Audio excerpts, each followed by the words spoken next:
Madam Clerk. Oral questions by members. Leader of Her Majesty's Loyal Opposition. Thank you, Honourable Speaker. Thank you, Honourable Speaker. For the past week, the government has denied that they held a fire sale of public assets to meet their short-term budget needs in 2013-2014, even though public servants appear to have been told otherwise. And then the government fell back onto, well, the Burke Mountain example was an isolated case. Well, Honourable Speaker, another day, another fire sale. We've learned through Freedom of Information that on March 21st, 10 days before the end of the fiscal year in 2014, the Ministry of Citizen Services sold a parcel of land at 5750 Panorama Drive in Surrey for $20.5 million. Sounds like a good deal of money for a property in the Lower Mainland until you look at what the expert appraisal said. The expert appraisal said that that land was worth $23.5 million, and BC Assessment said it was worth $27.2. So my question through you, Honourable Speaker, is to the Minister of Finance. Again, faced with evidence that you made a sale 10 days before the end of the fiscal year, leaving money on the table, how is it that people should believe that you weren't putting your political considerations ahead of the public interest?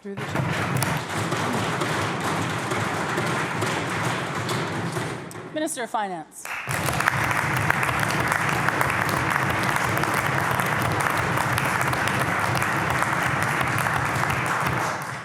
Thank you, Madam Speaker, and to the Honourable Leader of the Opposition. Well, look, the plan around the identification and release of surplus assets, as I said yesterday and have said for some time, was laid out in detail in the budget, and the member presumably knows that because in 2012 it enjoyed an entire page of exposure in the budget, in 2013 in February, in 2013 again in June when we reintroduced essentially the same budget, in 2014 where we laid out in detail the process, the objectives, and even listed the properties, which of course many of the properties, not all, many, and the properties were posted on a website. A reputable firm was engaged to market the properties, and the market responded. And it is that market response which ultimately determined what fair market value was and ensured that the people of British Columbia received fair market value for the surplus asset that was sold on their behalf.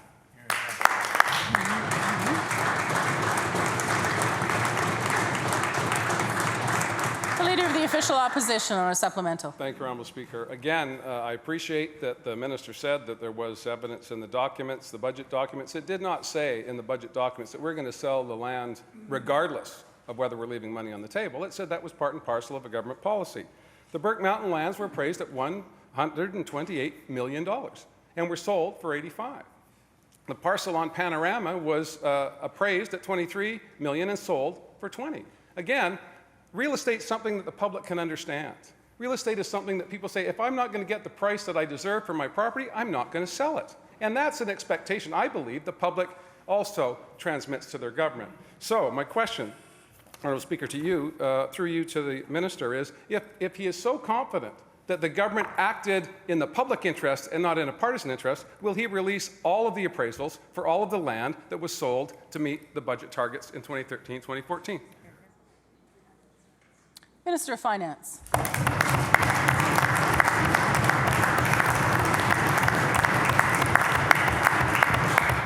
Thanks, Honourable Speaker, and to the member. The member, of course, proceeds on the basis that an appraisal represents an ironclad and absolute certain estimate of the value of the property, and we know that's not the case. And Madam Speaker, I'll give you an example, a fairly recent one. In fact, an example of yesterday.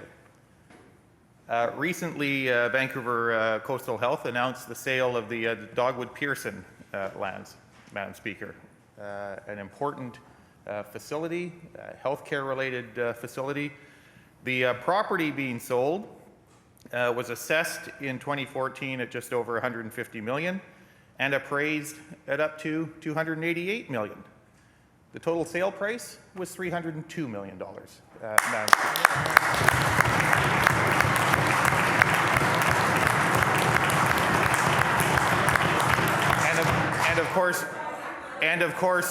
of course, those proceeds will be used to replace some of the aged buildings on the infrastructure. And Madam Speaker, there are countless examples of properties that have been sold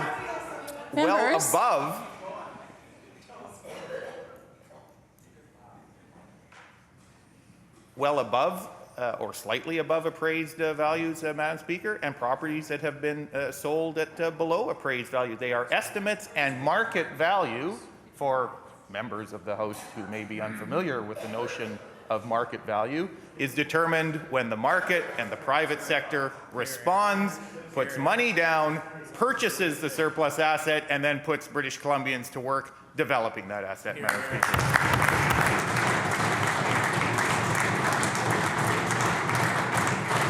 Opposition on a supplemental. Well, thank you, Honourable Speaker, and it's a shame that the Premier can't appoint Coastal Health to be the minister responsible instead of the one that we've got now. I'm sure the Minister for Citizen Services would be happy to find something else to do, because what he's doing now is a bit short of the target. They sold a $5.6 million lot for $100,000.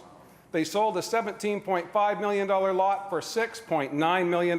They sold a $20.6 million lot for $13.9 million. And now in Surrey, they sold a $23.5 million lot for $20.5 million. And I appreciate that when the minister talks about retaining private sector expertise, one assumes that you're going to listen to that expertise. And this is what we know from the appraisal of the Panorama lot. This is a quote from the document, quote, "The highest and best use of the lands would be a holding situation pending rezoning to permit commercial, retail, or office development." Honourable Speaker, that's the end of the quote. Now, if I had that advice, and I had the public interest at the front of my agenda, not a partisan objective at the front, I would have taken that advice. I would have held the land and realized a greater return to the people of British Columbia. The reason, Honourable Speaker, we need to see all of these appraisals, not go through a circuitous FOI route that could take years, is that we need to have public confidence that the government is putting the people of BC ahead of their political objectives. So once again, will the minister commit to releasing all appraisals for every piece of land that the government divested itself of in their fire sale to meet political objectives?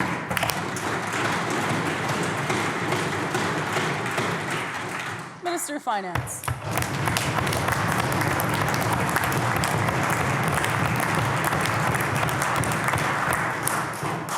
Thanks, Madam Speaker, and to the member again. I wanted to confirm and have, because the Panorama address sounded familiar to me. It is, after all, the parcel of land that was purchased many years ago to build a new hospital. The new hospital was built elsewhere. In fact, it was built at Surrey Memorial Site, Madam Speaker, is now complete and servicing the needs of British Columbians in that area.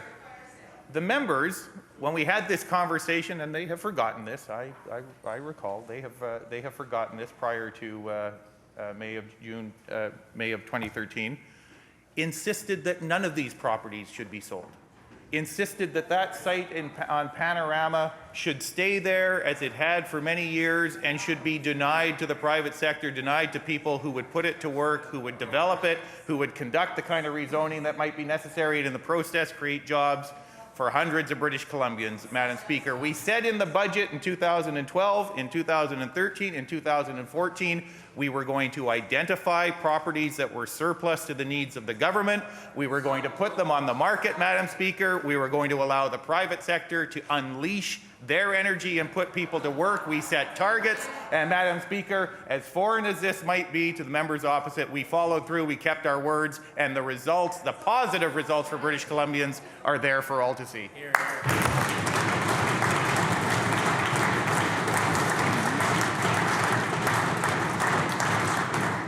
Member for Port Coquitlam. Thank you, Honourable Speaker. The results are there for all British Columbians to see. $43 million of taxpayers' money left on the table, Honourable Speaker, at a loss that could have been better used elsewhere, Honourable Speaker. That's the result of the government's fire sale when it came to public lands on Burke Mountain. But the minister claims, Honourable Speaker, there was no rush to sell public lands because they didn't need the money. But the Auditor General made it clear that asset sales were critical to their budget targets.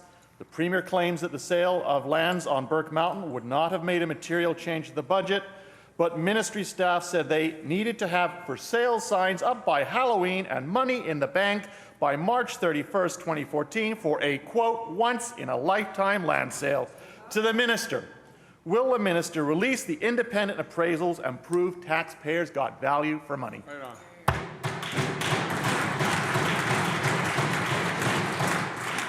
Minister of Finance.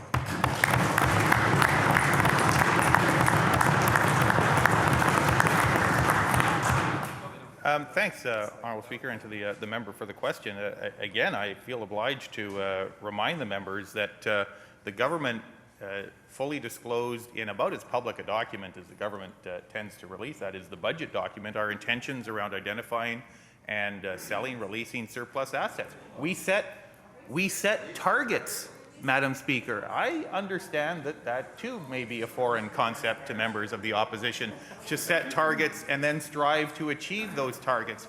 But Madam Speaker, the problem, or one of the problems, with the theory advanced by the opposition is this. The process relied upon a marketing exercise that so far I have heard no criticism of. A reputable firm that took these properties to market, invited submissions, bids, offers from the market, and then took the best offer, market value, on behalf of British Columbians, which is precisely as it should be, Madam Speaker.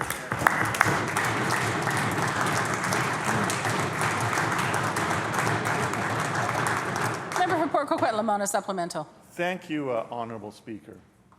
The government fought to stop the release of the appraisals. It was only when the Freedom of Information and Privacy Commissioner said, no, you have to release the information, was the information released. That's not being upfront and transparent, Honourable Speaker, when it came to the sale of these public assets. Honourable Speaker, the minister set out the sales targets for 2013-14 budget. He told staff to make those targets. The public service knew their job was to get the deals done regardless of the consequences, Honourable Speaker. At a time when condo buyers lined up around the block for the chance to buy a $100,000, 350 square foot condominium in Surrey, the government is selling 16 acres for $100,000. I know an awful lot of people who would have lined up around the block to buy a 16-acre view lot on Burke Mountain. So, Honourable Speaker, will a minister live up to his wonderful words that he said in the House today about being upfront and being public and transparent with all the documents, and will he release all the independent appraisal reports for the past 3 years relating to land sales? There you go.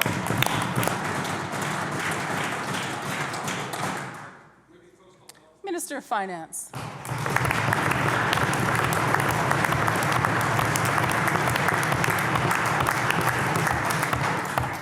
Madam Speaker, once again we have heard from a leading member of the opposition who is suggesting that somehow what was driving this agenda was a fiscal imperative.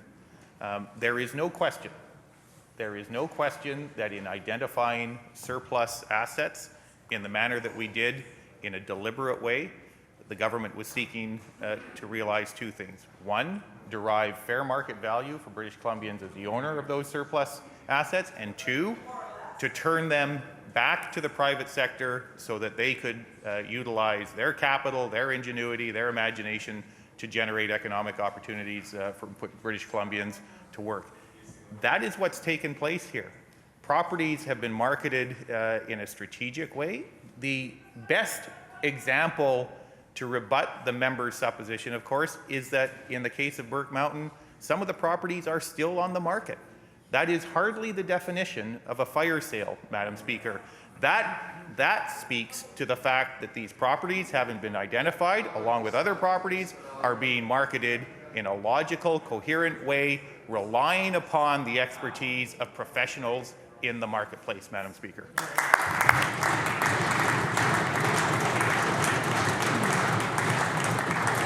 Member for Nelson Creston. Madam Speaker, the Burke Mountain lands were sold for a $43 million discount to a buyer who happened to have donated $1 million to the BC Liberal Party.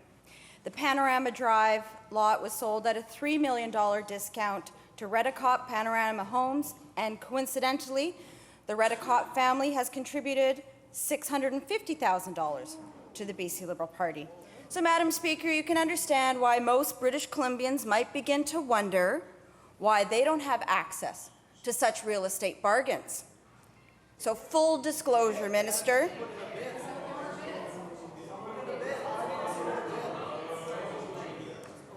Madam Speaker, I'm sorry to say that all the heckling in the world won't drown out the facts here today.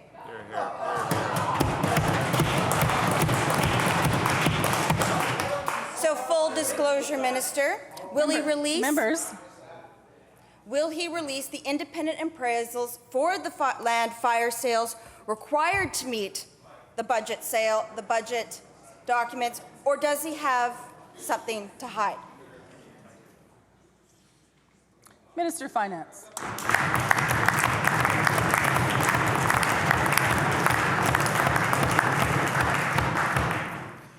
Well, Madam Speaker, the honourable member has made some statements, too, in particular, that engage my interest. Her definition or her characterization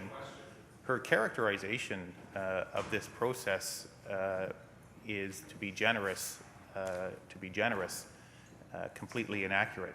When properties are marketed in as public a manner as one can conceive, to suggest that somehow people were shut out of that process may fit with a political narrative that the member wants to present, but is completely at odds with the fact.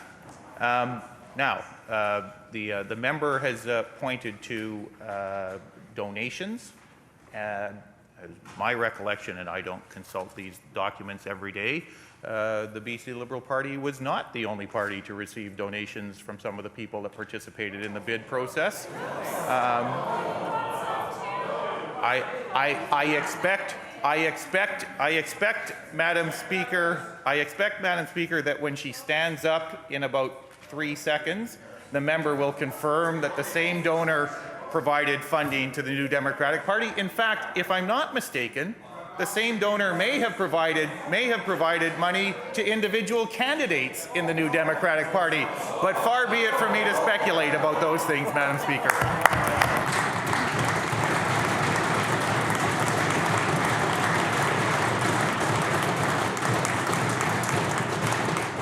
Member for Nelson Creston on a supplemental. Thank you, Madam Speaker. As more facts become revealed on these fire sales, it's no wonder that the Liberals are trying to play smoke and mirrors with those facts.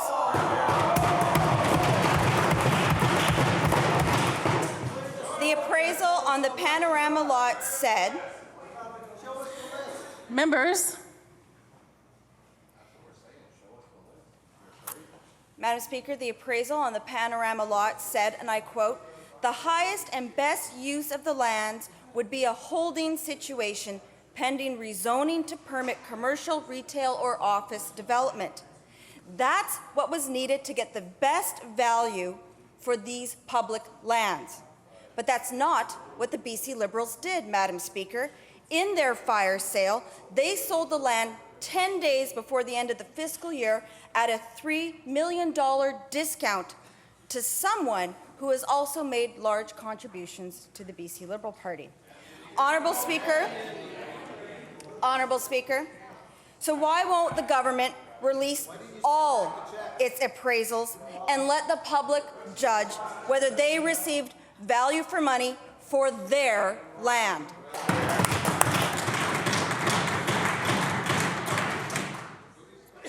Minister of Finance.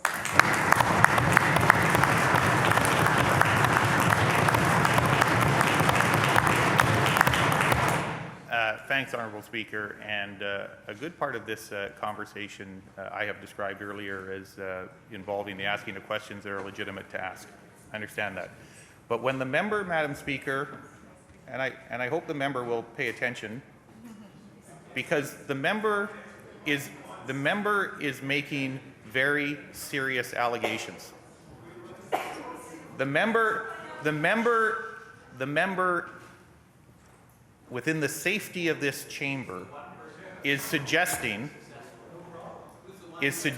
that access to the purchase of Crown assets was somehow linked to providing donations to a political party. That is the only reason that she would make the statement she just did.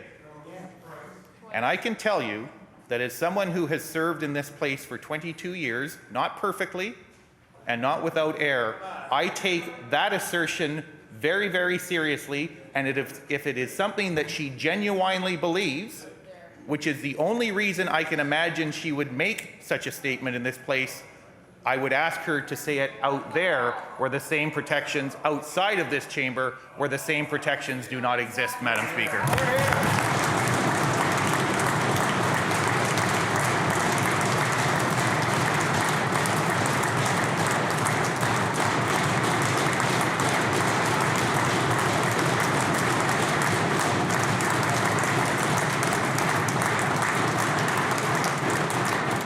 Member for Victoria Beacon Hill. Thank you, Madam Speaker. A very straightforward question for the Minister. On behalf of the public, will he release all of the documents and all of the appraisals to be public today? Minister of Finance.